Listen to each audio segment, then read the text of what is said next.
Hi, this tutorial covers the median. So the median is the middle value of an ordered data set. A median can be used to describe the center or the central tendency of a data distribution. Remember, when you're describing a distribution, you want to mention the center, the spread, the shape, and any unusual features. So the median is one way of measuring the center, so quantifying where that center really is. Alright, so now if n, so there's a distinction now if based on your sample size. Okay, because if you have an even number of numbers, you won't have one middle value. Okay, but if n is odd, the median is the middle number of the ordered list. If n is even, the median is the mean of the two middle numbers of an ordered list. Okay, so one thing that's really big here is that you have to have an ordered list. Okay, so let's take a look at an example. Considering the following data set collected in 2002 from 10 mid-size luxury cars, each involved in a 5-mile-per-hour test crash. The data shows the cost in dollars of repairing the car. Okay, so notice that a couple of cars here must not have been damaged at all, so that was $0. One car cost $900. One car cost $1,254. This one cost $4,194. I think the reason that this one is the article where this data came from described this car here, all the airbags deployed, so they had to replace all the airbags, which was pretty costly. So let's determine the median car repair cost, or the median repair cost for this sample of cars. Okay, so to find the median, the first thing we need to do is put the data in order. Okay, so I'm going to go least to greatest.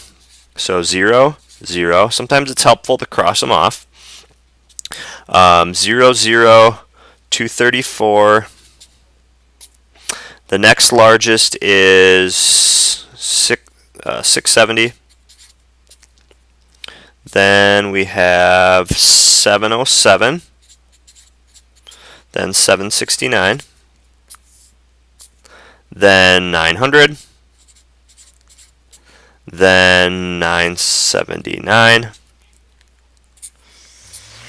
then 1254, and 4194.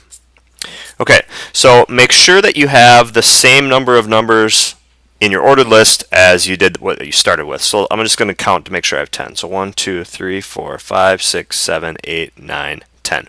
Okay, good. So now one way of calculating the mean, well, first of all, for this median, we have an even number of numbers. So we know that we're going to have to add two values together and divide by 2 to figure out what the actual median is. So one way that people do it is they'll cross off values from each end, cross off the same number of values, and get to the median value.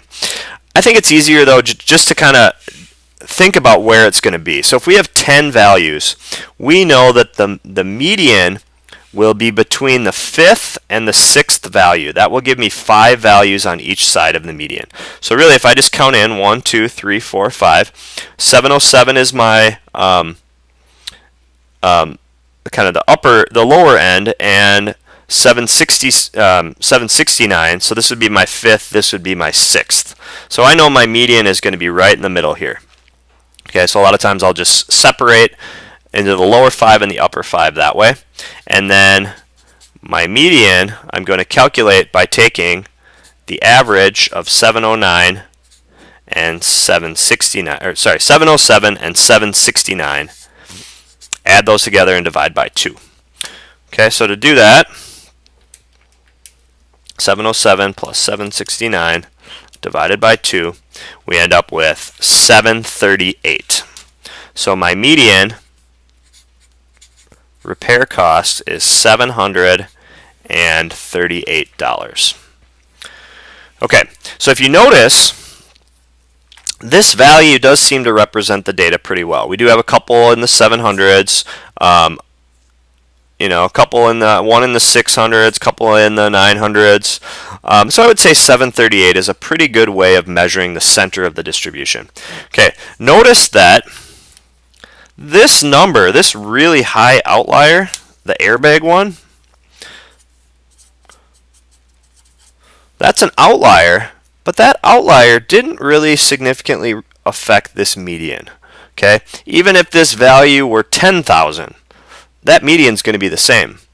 Or even if this number weren't an outlier, let's say it was 1260, our median won't change. Okay, so what we say is that the median is resistant to outliers. Okay, if you've studied the mean, you know that the mean is sensitive to outliers. The median is resistant to outliers. Okay, so it's kind of nice that if you have a data set with outliers, the median is sometimes a better measure of center than the mean. All right, let's take a look at another example.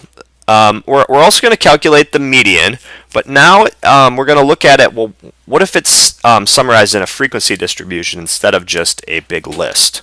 Okay, so what this distribution represents is the ages of US presidents at the day of inauguration. Okay, so President Obama is the 44th president, so in this case N is 44.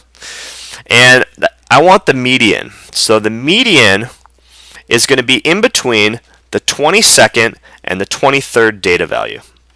Alright, so if I look at that, I want to figure out, so notice here we have two presidents that were between 40 and less than 45 at their inauguration. There were 7 between 45 and less than 50. Okay, so what I can do here is see where the 22nd and the 23rd data value fell. So what I'm going to do is I'm just going to add up the frequencies, kind of one by one, and try to see where the 22nd and 23rd data values are. Okay, so I know that up to here there were 22, and then down to here there were 34. Okay, so what that means is that my median is really going to be right in this boundary here. So my median, I know, will lie in between these two boundaries. Okay, so that means that our median is going to be that boundary. The boundary is 55. So I know that my median here would be 55. Okay, because it was right on that boundary. Okay, so that's one way to calculate it. So let's look at the same example. We're just going to change it slightly. So now suppose we remove President Obama from the list. So he was 47 when he was inaugurated. So notice that 7 now went down to a 6. Okay, we want to know now what is the new median. Okay, so now up to here there's only 21 values. So that now means that both the 22nd and the 23rd value are in this interval. Okay, because we don't actually have the raw data, we won't be able to give the median a number. Okay, so what I say here is that instead of just having one number as the median, we're now going to have a median class. So in this case, the median class is 55 to less than 60. Since we have no way of knowing what number is our actual median, 55 to less than 60 is my median class. Okay, and then just to define that, the median class is the interval in which the middle data value lies. Okay, so the median class of the previous example is 55 to less than 60. All right, that has been your tutorial on the median. Thanks for watching.